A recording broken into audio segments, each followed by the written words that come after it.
Yeah, he's a man of the people, so give me a round of applause for that. Cool, and I just wanted to thank Webfor for putting on this event. It'll be really good. This is the second one, right? Yeah. So, the post-inaugural, I guess is how you can say that. So yeah, streamlining UX, how laser-focused messaging and design can increase revenue. So it's kind of a provocative title, but I think you'll see why, especially that last part has the potential to increase revenue. So again, you know my name by now, as Kevin has said. Just a brief bit about, I guess, why I'm here, in my background, what I'll be sharing in terms of Discover.org. Discover.org is a pretty small, relatively small marketing team. If you don't know Discover.org, we are a sales intelligence platform. Basically, we have highly accurate contact data on people in all sorts of industries, and org charts, different other technology pieces. But what that means is that for a company that is about over $100 million in annual revenue, for 15 people, we're responsible for actually about half of that revenue in terms of bringing in the leads and turning that in. So we have to be really well-fueled too, I guess, in terms of leads to make it run appropriately. So a lot of what I'm going to share is just based off my own experience in terms of what I do there day in, day out, and how basically you can take some of these concepts in your own business, whether it's e-commerce, small business, as we were talking, B2B, B2C, principles can still apply across the board. So I'm just curious too, if anyone has a show of hand, what are you expecting to learn, or what would be a beneficial kind of topic for you? I want to know the magic, all the secrets. All the secrets, yeah. Yeah, I'm curious to what you guys try to, how you generate marketing for something more of a software as a service. Yeah. So how we generate leads and stuff for SaaS. Through the marketing perspective. Yeah. And I actually have some of my team members here too, who work in different aspects of our marketing as well. So I work in digital. We also have operations, which helps keep our data clean. We have event marketing. We have gen demand, product marketing. So there's quite a few aspects to it. But I was going to say, seriously though, one of the things I want to get is how you not just use UX, but use user data to help drive some of those UX changes on the fly. Yeah. And if that's something that you're implementing and how you're doing that. So that'd be yeah, for sure. I think there's some good concrete examples that we'll be able to get from there. So first one's kind of who's this for? Who does this apply to? These are the different topics we'll cover. Why do we design? So UX or UI? If you're in this field, you'll hear a lot of them used interchangeably, but it's important to kind of know the distinction between them. With that kind of foundation, we'll talk about aligning product and marketing so that you can be more successful in your user experience, refining. Here's some basic UX principles and strategy behind your approach to how you're going to refine your designs. The design optimization process. So what does it actually look like to approach design from the standpoint of optimizing it from the get-go, not just, oh, I made the design, now, maybe I'll optimize it from here. Experimentation, because that's really important on an ongoing basis. And then finally, any kind of FAQs. So yeah, who's this for? If you work in any kind of product, you're developing a product, we work in the B2B space, so some things I say might be more relevant to B2B space, but particularly anything, if it's a desktop, it's on mobile, it's an app. You could have an app for a restaurant. I know we were talking about that. That would be something where this certainly applies. Definitely just website in general. If you're doing lead generation, that's a lot of where my focus is bringing in traffic, converting that traffic into top of the funnel or bottom of the funnel leads. Obviously e-commerce, and in general, if you want to build a really good product. So I'm going to switch sides here really quick. huge glare. But yeah, so if you want to build a product that has maximum impact, what does that look like from a user experience standpoint? So now let's get into a little bit of like why we design, like what are we really trying to do when we set out to design a website, design an app, design something along those lines. And this is really kind of the genesis of it. You're solving a problem. So you want to bring clarity to ideas, actions, concepts that people are going to take. Particularly when it comes to your product or what people are trying to find out about their product. Oftentimes they don't even know what the solution is to their problem. They're just trying to solve it, right? So you're giving them information along the way that's going to help them solve that. Ultimately, the answer should be your product. Here's some other words, the keywords that might tie into that. Efficiency, storytelling, that's huge. You hear that a lot, but it comes into play very much imagery-wise, how you tell your brand story, how you tell your product story, brand awareness, experience. So these are some of the things we want to think about when we're like, okay, why are we designing X? So, and ultimately, this is kind of actually how design feels sometimes. So this guy's picking up something that is basically useless and trying to salvage it.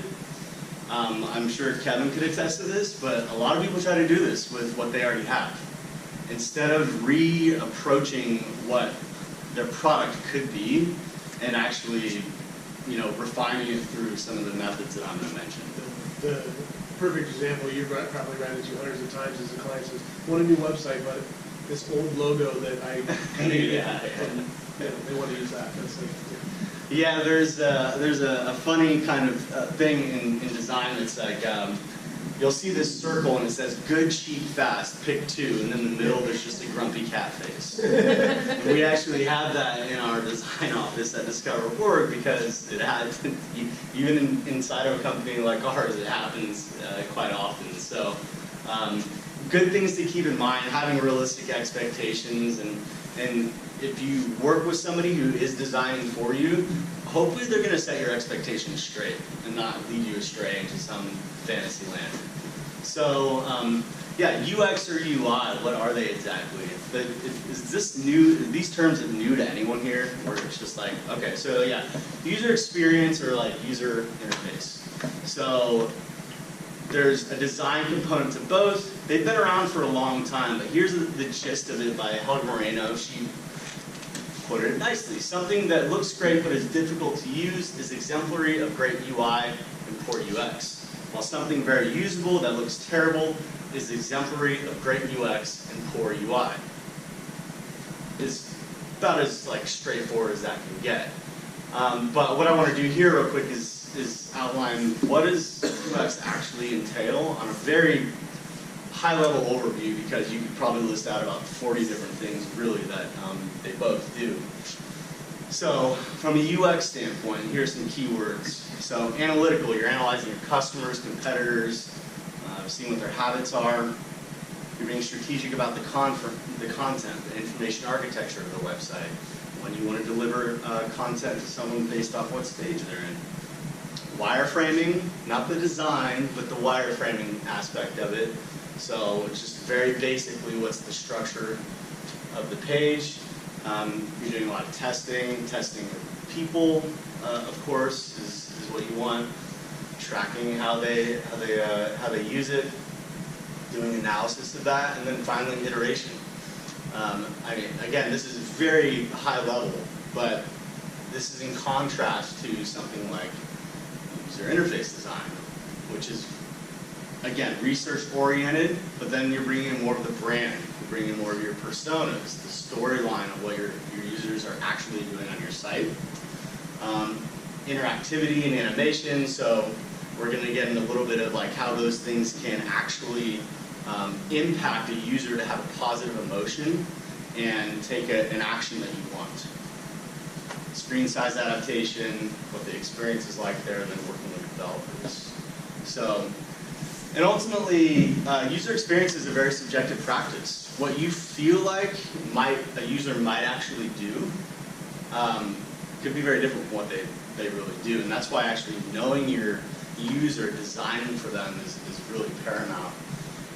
So I'll bring this in the context of like where I work now, Discover Work. Because we have such a small team, we actually don't quite have, at least from the marketing, the front end, consumer-based marketing standpoint, the roundness of a team that you might want to implement all these things.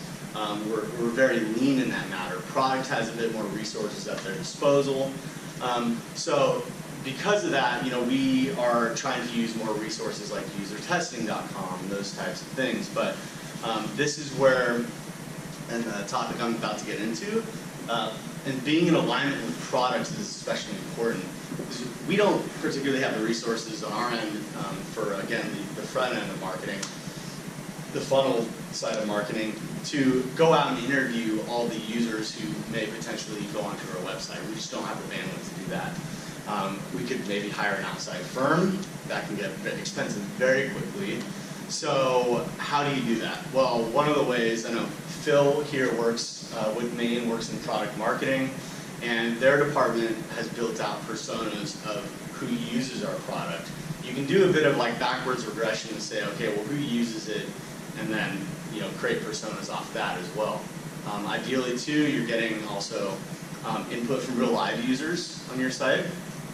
But and the bottom line is it's a subjective practice, so get data from your users. So aligning now with that kind of foundation in place, we want to align product and marketing. If you're in a small company, this is probably a bit easier. If you're in a bigger company, this is something that you're going to want to pay more attention to. And I know, like for Kevin, if you're in an agency situation, that presents a whole different kind of different kinds of struggles there with how you get inside of an organization to really align these things. But again, back to like buyer persona. So asking, these are just example questions, but what drives your potential buyers? What do they want to accomplish? What problem are you solving for them? Why you and not the other guy, right? But you're getting them to open up to what they're trying to do once they get to your website. Of course, doing research on them, customers and prospects is really important. Value-based selling. We actually just did our VP of product marketing now, just did recently a presentation on this.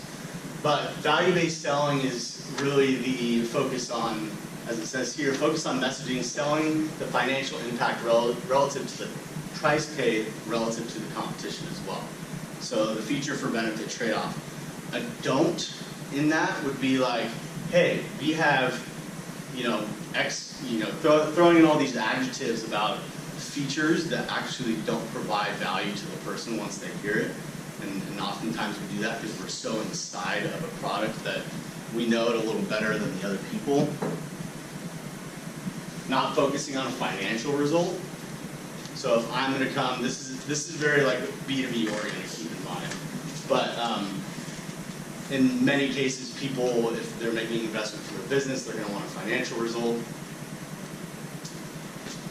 Product launch timeline. So if you're building an app, you're building a kind of SaaS product, having those two be really in line. So something we did recently as well, our product management team came under the wing of our marketing team. So instead of kind of being in a whole nother wing of the product launch process, we're now in sync more because when they're going to release a new feature, we know better how to communicate it to our audience, which is important. If you can't communicate the value, then it's going to be pretty hard for people to see the value in the product that you're releasing. So that, with that being said, another example we had was, Kevin saw me in the coffee shop. I was trying to pull this up on the Wayback Machine. But when I started the company, we had, I think we were about a year into a website redesign, and it was very much like a shelf in somebody's room. Like, have you ever seen Cribs when that was on? But like people who have a trophy room. And that's kind of how a lot of web pages are, like home pages of websites. Look at me, look at all the great things people say about me. Testimonials are good, don't get me wrong. But you just talking about yourself. Whereas it should be really the opposite. That's the kind of the value-based selling. What do people get out of what it is you have to offer? And it's showing really like more objective evidence for that. So we removed most of the information that was on our website before, which was like, there was some resource stuff, so we kind of limited how much we put out there. It's really only 2. We wanted to show a social side to us. But most of all, the top is, hey, we can help grow your business. Here's how our Fortune, I think it's our Fortune 500 companies comparing growth to similar companies in that arena who don't use our product. We have some stats about, basically what kind of growth people have experienced otherwise, with more meetings set or more demos booked, those kinds of things. But those are tangible numbers that if someone comes to our site and they're looking for what's the value in this product, they can get that right away instead of seeing, oh great, you won an award because your platform is coded well. That doesn't help anyone, really. So that's more something for us. That's something that we did recently, actually last fall, and we saw a greater engagement from our homepage because of that. So we live in a mobile world, right? And people look up from their mobile device every 4 to 6 seconds. So how are you going to keep their attention when they're on your site? So we want to group things together. Some notes here. Yeah, so there's this term automaticity, which is basically the speed in which someone can understand an idea or concept that you're trying to explain to them. So when you group items together, you can actually facilitate that. Focusing on fewer. So instead of like barraging people with messaging and actually overcomplicating something, that should be a lot simpler, especially when they're at that kind of top level of the buying process. Focusing on fewer helps to eliminate confusion. And then different visual cues. So spacing, negative space, but what that basically is, it brings focus to messaging.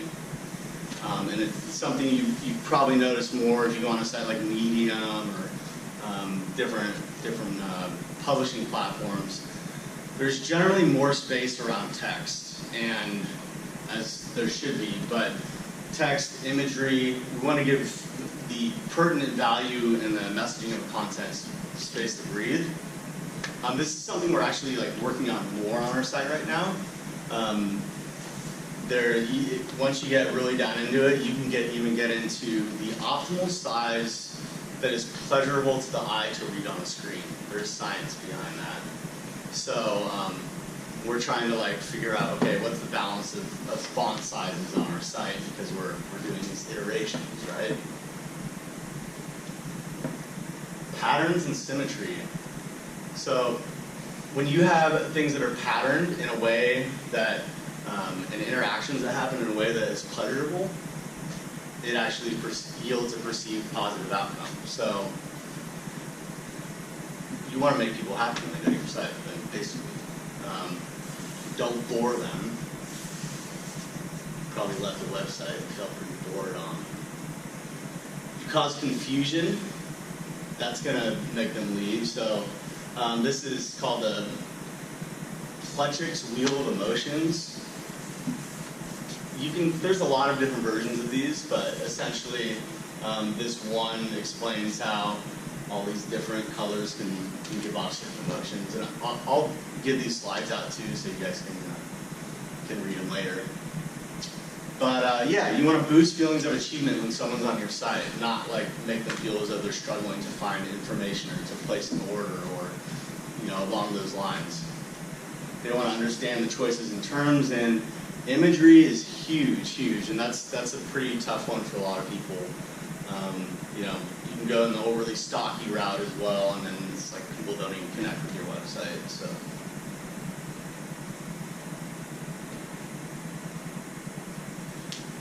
You can't see those. This is supposed to be gray background.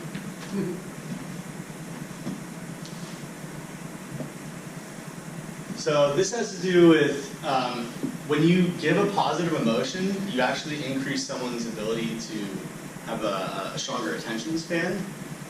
And when you give them emotions, you convey actions or information or design on the website that gives them positive emotion, then these two combined actually make them make an easier decision.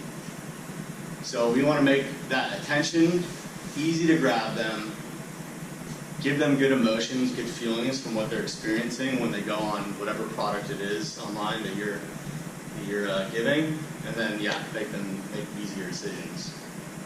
So like an example of this might be that if you look at time on site for say a certain page, your largest landing page, and you see it drop, you could initially look at that and be like, well shoot, they're not spending as much time on my site, but you see your conversion rates go up.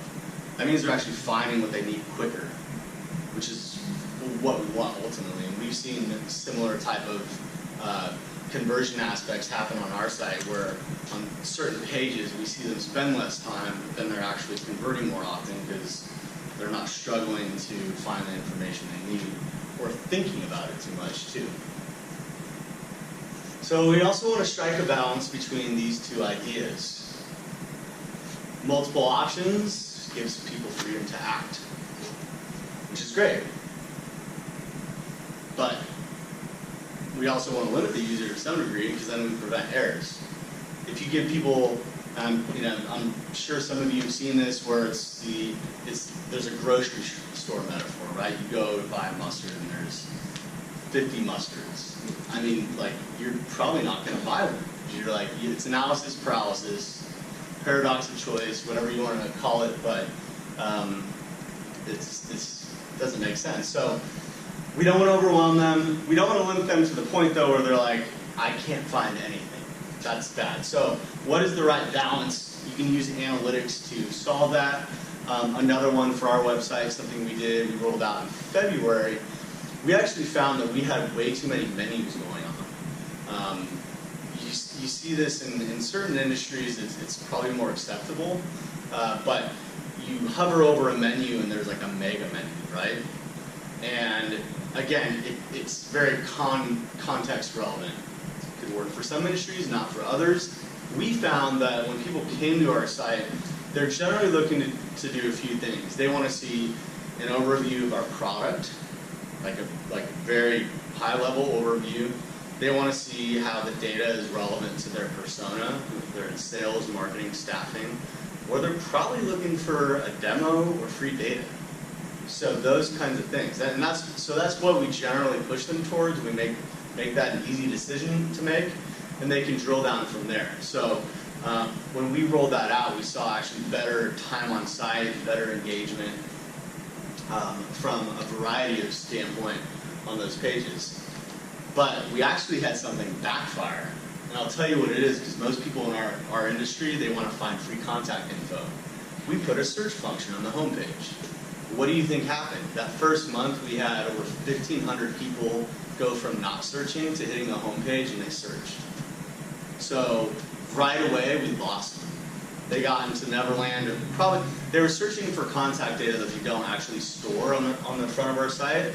So they'd get there, look for something, and they'd fall off. Small percentage of them would go, okay, I'll check out the blog or whatever. But that was something where like we need to limit the user actually. So when they hit the home page, which is our biggest landing page, and it is for most companies, you don't want to give it away. And ultimately, don't piss off your users. It's bad. So how do we optimize design? We want to set clear goals. So metrics that'll vary by the context that you're in, but B2C, B2B, e-commerce. Finding out your pain points. What are you trying to solve that you're not already doing by your existing website? Like the example I just mentioned where we were trying to streamline the menus. Defining your business goals. What will mean this project is a success? Is it more dwell time on the blog? Is it, of course, more leads is something that you would obviously want. More checkouts, those types of things. But be very clear on the goals you want from the get-go. is do research. So this will help validate your hypothesis. You think your users want X, but do they really want that? So interviewing your prospects to see, is that what they really want? Using site analytics to actually dig down into where people are falling off, where they're spending the most time, least time, those types of things. Also sources is a big one. Are they coming from paid, organic, direct, social? User testing is actually a website, so if you're going to go through a new design, I'll have that resource later, but that's a good one. Interviews of your customers and prospects as well can be good. The visual identity, so how is your brand being conveyed through design? I actually run into this all the time where we have a palette of colors that we want to use, we have imagery. Imagery is a very gray area for a lot of companies, but we have to kind of go outside the realm of what is just like strictly a color palette. So what does that look like? Having a competent designer and actually even a design creed, which is something we have. We have a series of statements about why we design, and if it doesn't fit into that or the agreed upon direction of our brand, we actually will just toss designs. So that doesn't happen very often because we're pretty in sync on that, but it's good to know. So proper use of color, typography, imagery. Again, this may seem trivial, and I'm sure like Kevin and other people who might design here have come across this, and they seem trivial, but this all plays into the conveying a positive emotion, conveying the automaticity, conveying the, those good feelings that we want people to have, so that it's easy to make a decision, that's going to benefit both of you. Yeah, eliciting the right emotional response. So content creation is, of course, important as well. Depending on how you lay out your site, you're actually gonna have information architecture. So the flow of where people go to find certain bits of information, your messaging. So the value-based selling, value-based messaging, but you can apply value-based messaging to probably about any industry.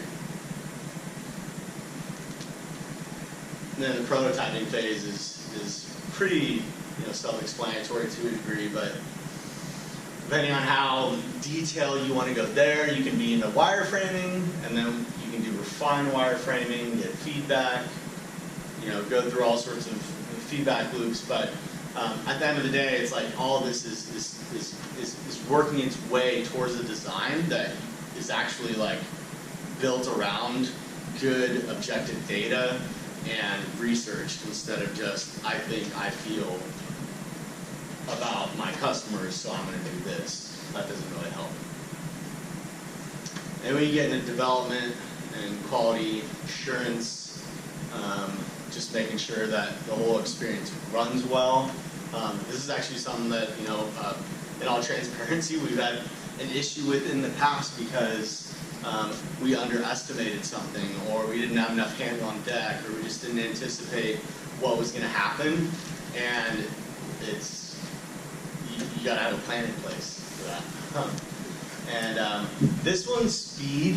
I put this here partially because after you go about, after you create a website and you go about trying to speed it up, if the code is crap, it's going to fold. And you just don't want your website to end up not being able to be fast because no one uses a slow website.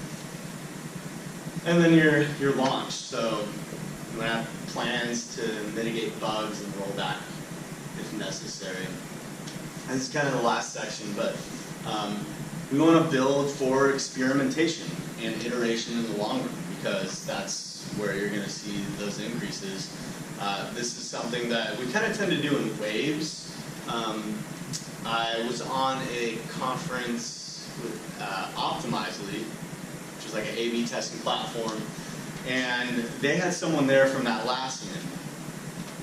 They have, I think, like 15 or 18 people, our whole marketing department dedicated to experimentation with their product, which is pretty crazy if you think about it. and that's like everywhere from just a researcher to they have a dev team, they have designers. They're always kind of playing with new features. But this is where you start to see, I think, better ROI, especially in the e-commerce arena. There's a ton of opportunity in e-commerce. So you want to build a culture around this as early as you can in any company that you have. Just because it's easier to get people on board with, hey, let's try this out, let's test this, because you only find out what works by testing it, right? So A/B testing, you're just comparing two elements to see which one performs better, and from there you're going to basically implement the winner. And there's a lot of different things beyond that, and that's kind of a brief overview. Conversion rate optimization. So kind of rolls into A/B testing, but how can you actually increase ROI with your existing traffic and not spend more to acquire traffic? If you can do that, you can actually make more revenue, right? And then personalization. This is going on, I mean, I'm sure we've all purchased from Amazon in here. But Amazon's been doing this for a while. You know, they look at what you're shopping for and all that kind of stuff, and they make recommendations. But there's this on a website level too, and how you actually consume probably any product is, we're headed this direction more, I think, as a society as well, where people want a personalized experience because that's what resonates with them. So we're trying to venture into that at Discover.org. We haven't quite yet, just because it requires a lot of time and energy. So what are some of the key takeaways from this presentation? So establish goals for improving user experience of your product, website, research and analyze. So get data before, if you're going to go down the path of redesigning anything or just doing an iteration, do some research and figure out what's going to help it based off of sort of empirical evidence. And formulate a good strategy based off that, execute on it, and measure. It's all pretty straightforward. And then improve incrementally. There's actually a pretty good case to be made, oftentimes, for that if a website exists and someone wants to just completely redo it, sometimes it makes more sense to actually incrementally improve it over time, because you can actually lose an audience by doing too much of a design change. And one of the things I was looking at in preparation for this report was talking about how Dig redid their whole user interface. They rolled it out, they didn't do enough research, and they lost 25% of their user base just because they didn't research enough. So, and that's freaky. I wouldn't want to be involved in that. Lose my job. These are some resources. Some of them I use or I've used in the past, but wireframing, if you're going to go about doing that, and cuts of paper, just different applications. PS is just Photoshop. User testing is great to get videos where you don't have to go do the interviewing yourself. And there's some different optimization applications there. So if you have any questions about it, you can ask me. And then, yeah, any questions you guys have, hopefully you'll have some, and answer those. So, yeah, thank you. Thank you.